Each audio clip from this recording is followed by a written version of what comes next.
Bonjour peuple de Dieu, c'est le pasteur Jérémia, aussi connu sous le nom de pasteur Loïc. Nous voulons écouter la parole de Dieu pour la semaine, mais avant tout nous voulons commencer par une parole de prière. Alors en signe de révérence à notre Père Céleste, à notre Dieu, baissons nos têtes et prions ensemble. Père éternel, Dieu Tout-Puissant, Yahweh, Dieu de gloire, Saint des Saints, Roi des Rois, merci pour cette énième occasion que tu nous offres de pouvoir nous recueillir dans ta présence. Merci pour tout ce que tu as prévu pour nous durant ces moments. Nous nous remettons entièrement en tes mains, corps, âme et esprit, et nous prions que tu nous pardonnes pour tout ce que nous avons pu dire, penser et faire qui ne t'a point honoré et glorifié. Sanctifie-nous ainsi et purifie-nous par ton sang qui est sorti à la croix de Golgotha et l'eau de purification, que tu purges notre conscience ainsi de toute œuvre morte, de toute œuvre inutile, de toute œuvre malsaine, afin que nous venions à te servir comme il se doit. Rends-nous ainsi agréable à tes yeux. Nous remettons toutes choses en tes mains, que tout ce qui s'oppose à la révélation et la connaissance de qui tu es, qu'il soit neutralisé, ôté, renvoyé dans le gouffre de l'enfer une fois pour toutes, au nom de Jésus-Christ. Nous proclamons ainsi que Jésus-Christ est Seigneur, à la gloire de Dieu le Père. Au nom de Jésus-Christ, emmène-nous dans la profondeur de la révélation de ta parole. Emmène-nous, Seigneur, dans la révélation des mystères de ta création. Merci encore, Père Dieu Tout-Puissant, Roi des rois, Dieu amour, Dieu lumière, Dieu fidèle, seul et véritable Dieu. Au nom de Jésus-Christ, nous avons ainsi prié. Amen. Alors nous allons prendre notre passage principal des Saintes Écritures dans le livre d'Apocalypse chapitre 4, versets 1 à 2. Nous lisons la parole de Dieu dans le livre d'Apocalypse chapitre 4, versets 1 à 2 au nom de Jésus-Christ. Après cela, je regardais et voici, une porte était ouverte dans le ciel. La première voix que j'avais entendue comme le son d'une trompette et qui me parlait dit: monte ici et je te ferai voir ce qui doit arriver dans la suite.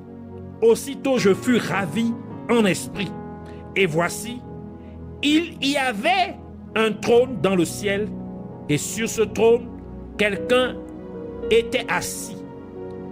Que le Seigneur bénisse sa parole, qu'elle vienne pleine de gloire, de vie, de révélation, de bénédiction et de profondeur au nom de Jésus-Christ. Amen. Alors pour cette semaine, le Seigneur voudrait nous parler des étapes pour aller au ciel. Alors le titre de notre enseignement pour cette semaine est les étapes pour aller au ciel. Selon notre passage principal des Saintes Écritures, il y a 3 étapes, il y a 3 choses qui permettent à quelqu'un d'aller facilement au ciel.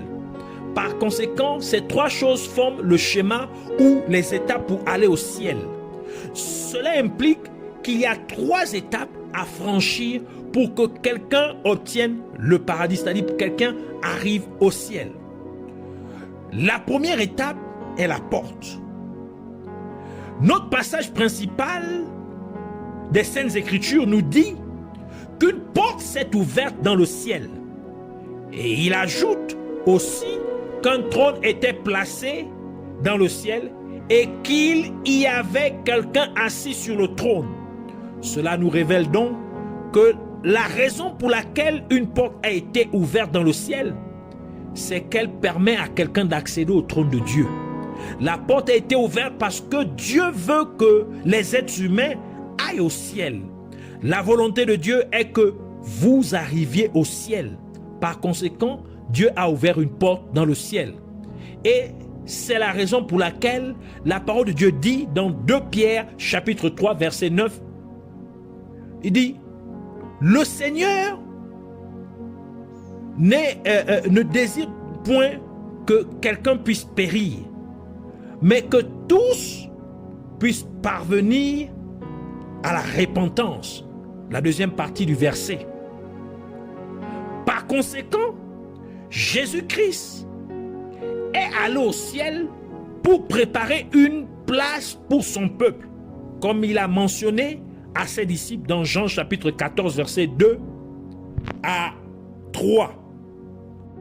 Ainsi Jésus dit, « Que votre cœur ne se trouble point, croyez en Dieu et croyez en moi. Il y a plusieurs demeures dans la maison de mon Père. Si cela n'était pas, je ne vous l'aurais dit. Je vous l'aurais dit, je vais vous préparer une place. » Ainsi, le premier pas pour arriver au ciel, c'est la porte. Vous devez d'abord passer par la porte pour pouvoir accéder au trône de Dieu dans le ciel. C'est le tout premier principe. Et ce premier principe qui consiste à franchir la porte est révélé par Jésus-Christ lorsqu'il énonça dans Jean chapitre 10 verset 7 pour dire, Jésus leur dit encore, en vérité, je vous le dis, je suis la porte des brebis. Cela signifie que pour que vous puissiez accéder au ciel, vous devez d'abord utiliser la porte qui est Jésus-Christ. En d'autres termes, il faut connaître Jésus-Christ. Il faut avoir une relation avec Jésus-Christ. Il faut être en communion avec Jésus-Christ. Si vous voulez aller au ciel, vous devez entrer par la porte du ciel. Et cette porte, c'est Jésus-Christ. En d'autres termes, vous, si vous voulez aller au ciel, vous devez croire en Jésus-Christ. Vous devez croire en la parole de Dieu, car Jésus-Christ est la parole de Dieu. Et cela explique que vous devez vivre en mettant la parole de Dieu en action.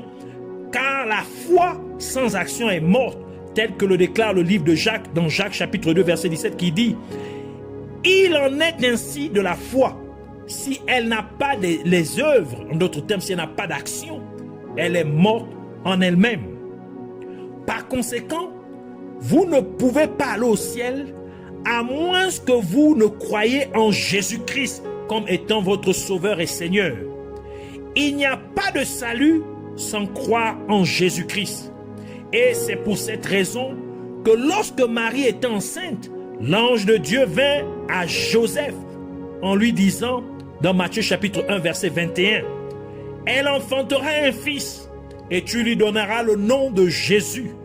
C'est lui qui sauvera son peuple de ses péchés. » Et l'apôtre Pierre ajoute pour dire, dans Actes chapitre 4 verset 12, « Il n'y a point de salut en aucun autre, car il n'y a sous le ciel aucun autre nom qui ait été donné parmi les hommes, par lequel nous devions être sauvés. » Et c'est pourquoi Dieu a dit ce qui suit au peuple d'Israël dans 2 Chroniques chapitre 7 verset 14. « Si mon peuple, sur qui est invoqué mon nom, s'humilie et prie, et cherche ma face, et s'il se détourne de ses mauvaises voies, je l'exaucerai des cieux, je lui pardonnerai son péché et je guérirai son pays. » Cela signifie que pour que vous puissiez aller au ciel, vos péchés doivent être pardonnés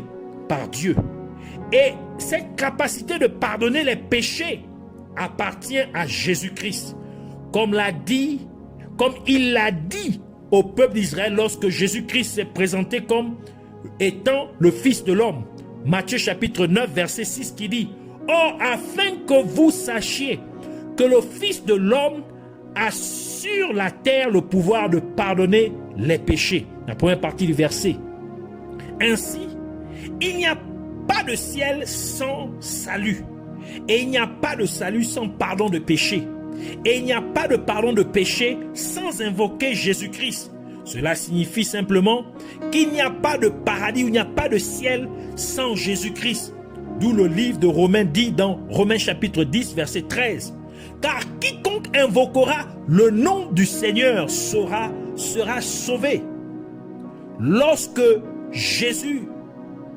vous croyez en Jésus-Christ comme étant votre Sauveur et Seigneur, lorsque vous invoquez le nom du Seigneur Jésus-Christ, vous êtes maintenant appelé du nom de Dieu. Vous portez le nom de Dieu, comme nous l'avons lu dans 2 Chroniques chapitre 7, verset 14. Cela implique que vous portez maintenant le nom du Seigneur Jésus-Christ, car vous êtes appelé chrétien. Cela signifie que vous appartenez maintenant à Christ. Votre vie est maintenant en Jésus-Christ. Et parce que vous portez le nom de Dieu en étant appelé chrétien, donc Dieu a donné le commandement suivant dans Exode chapitre 20 verset 7 qui dit: tu ne prendras point le nom de l'Éternel ton Dieu en vain, car l'Éternel ne tiendrait point pour innocent celui qui aura pris son nom en vain. Cela signifie que votre vie doit refléter ce nom que vous portez, car vous êtes maintenant appelé chrétien. Et le nom ou mot Christ signifie oint. En d'autres termes, cela signifie être mis à part. Par conséquent, comme vous êtes appelé chrétien, vous devez être séparé des autres. Vous devez être séparé du monde. Ainsi, si vous êtes appelé chrétien, mais que vous viviez comme les gens du monde, c'est-à-dire que vous viviez ou menez une vie de péché, vous prenez donc le nom de Dieu en vain. Et parce que vous appartenez maintenant à Christ, du fait que vous êtes appelé chrétien, cela signifie que vous êtes maintenant un citoyen du ciel, un citoyen du royaume de Dieu. Et c'est pourquoi Jésus-Christ a dit ce qui suit en se référant à son peuple qui est sur terre. Dans Jean chapitre 17, verset 16, lorsqu'il priait, il dit: ils ne sont pas du monde, comme moi, je ne suis pas du monde. Ainsi, vous devez invoquer le nom du Seigneur Jésus-Christ pour être sauvé. N'invoquez pas le nom du Seigneur pour les choses du monde. Vous devez vous rappeler que Dieu, votre Père Céleste, sait déjà avant que vous ne commenciez à prier que vous avez besoin de choses pour votre séjour terrestre. Comme Jésus-Christ l'a déclaré dans Matthieu chapitre 6, verset 8 qui dit: ne leur ressemblez pas, car votre Père sait de quoi vous avez besoin avant que vous ne lui demandiez. Vous ne le lui demandiez. Par conséquent, Dieu pourvoira à de tels besoins, car vous êtes maintenant un citoyen du ciel. Puisque vous êtes entré par la porte qui est Jésus-Christ, en croyant en lui, mettant sa parole en pratique dans votre vie quotidienne. Et par cela, vous êtes devenu juste aux yeux de Dieu. Ainsi, vous avez recherché le royaume de Dieu et sa justice. C'est pourquoi toutes les choses dont vous avez besoin pour votre séjour terrestre, Dieu vous les ajoutera sûrement, comme Jésus-Christ l'a déclaré dans Matthieu chapitre 6 verset 33 qui dit: cherchez premièrement le royaume et la justice de Dieu, et toutes ces choses vous seront données par-dessus. Et le roi David témoigna de ce fait en disant dans Psaume 34 verset 10: les lionceaux éprouvent de la disette et la faim, mais ceux qui cherchent l'Éternel ne sont privés d'aucun bien.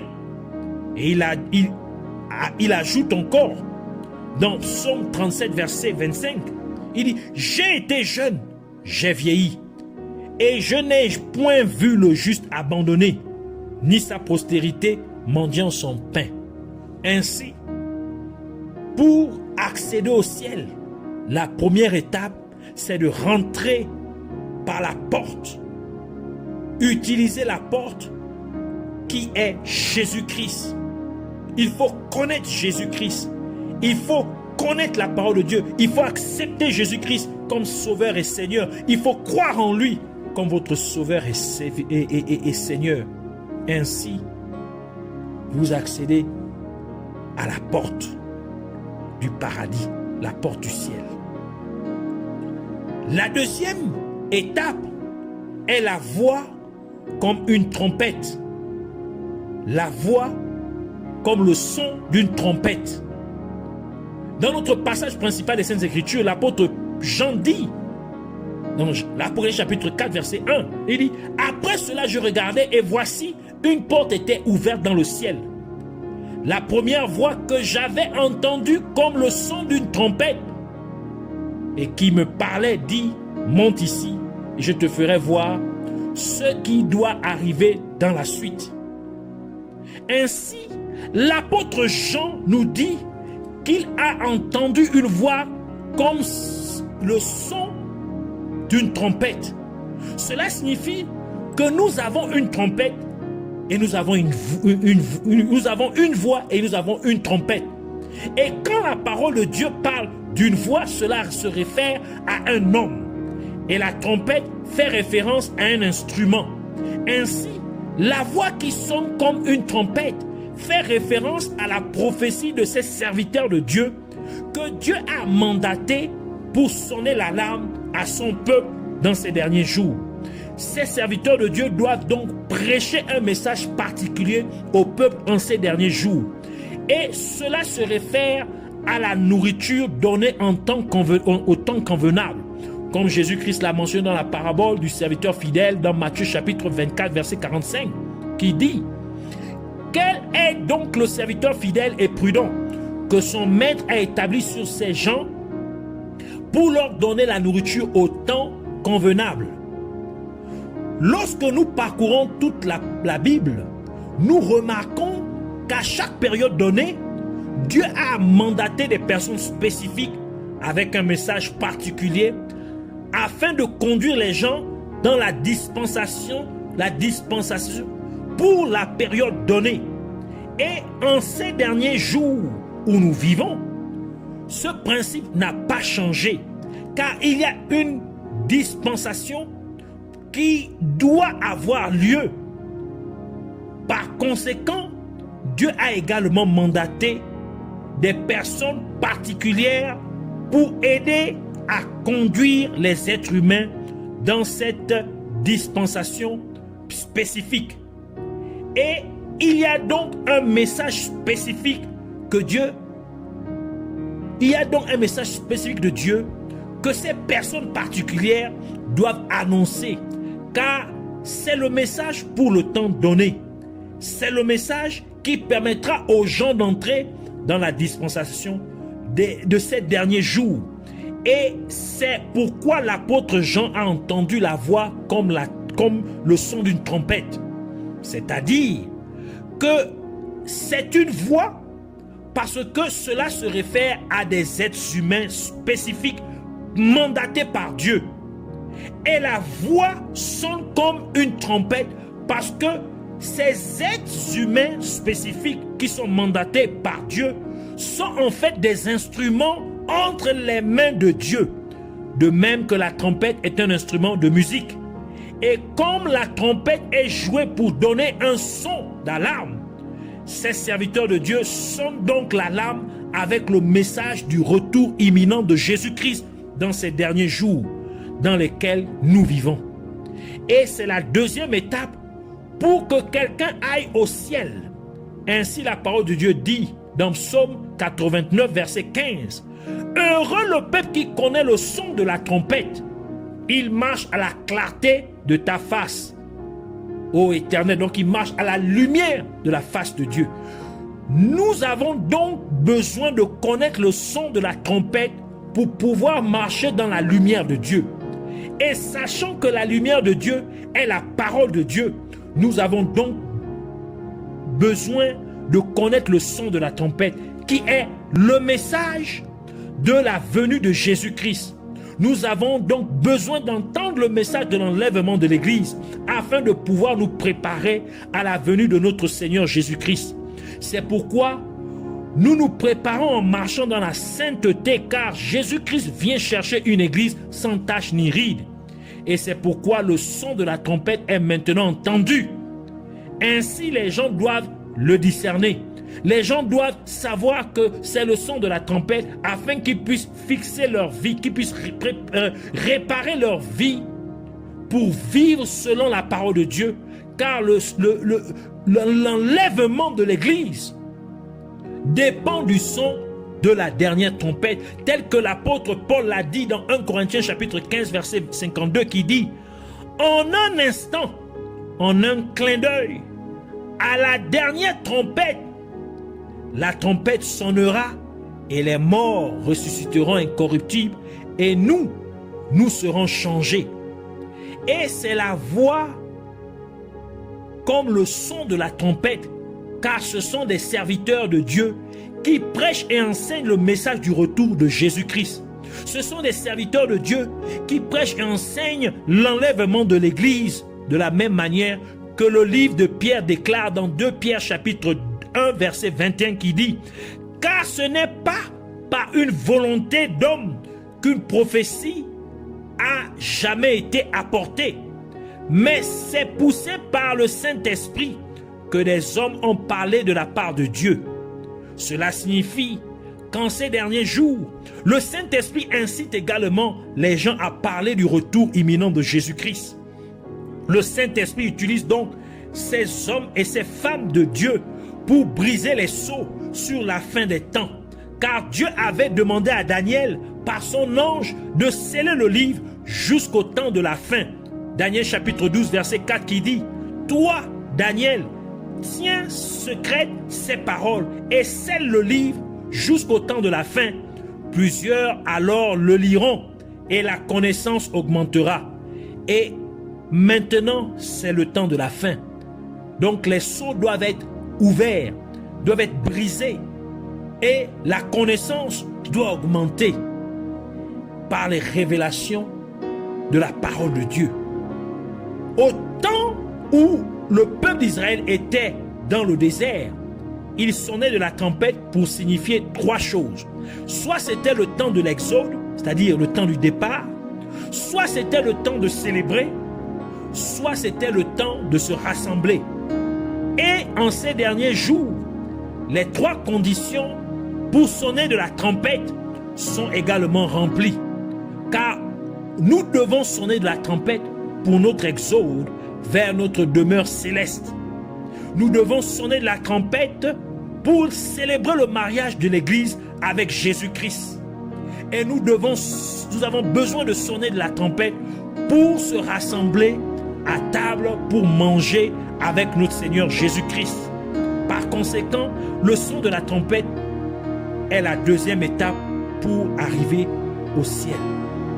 Et aujourd'hui, le son de la trompette est joué. On peut entendre le son de la trompette. Il faut discerner maintenant. La troisième étape, c'est être pris en esprit ou le ravissement en esprit. Comme nous le dit notre passage principal des Saintes Écritures dans Apocalypse chapitre 4 verset 1 à 2 qui dit: après cela je regardais et voici une porte était ouverte dans le ciel. La première voix que j'avais entendue comme le son d'une trompette et qui me parlait dit: monte ici et je te ferai voir ce qui doit arriver dans la suite. Aussitôt je fus ravi en esprit et voici il y avait un trône dans le ciel et sous ce trône quelqu'un était assis. Dans notre passage principal des Saintes Écritures, nous pouvons remarquer que la voix au ciel a demandé à l'apôtre Jean de monter. Par conséquent, l'apôtre Jean avait besoin d'entendre. Il avait besoin d'entendre la voix pour que quelque chose lui arrive. Et le message était clair. Il fallait qu'il monte. Et c'est exactement ce que les petits-enfants ont dit au prophète Élisée alors qu'il se rendait à Béthel. 2 Rois chapitre 2 verset 23 qui dit: il monta de là à Béthel et comme il cheminait à la montée, des petits garçons sortirent de la ville et se moquèrent de lui. Ils lui disaient: monte, chauffe, monte, chauffe. Ainsi, ces petits enfants, sans le savoir, prophétisaient au prophète Élisée.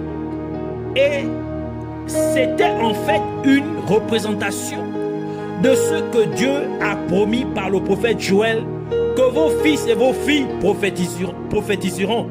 Joël chapitre 2 verset 28 qui dit: après cela, je répandrai mon esprit sur toute chair.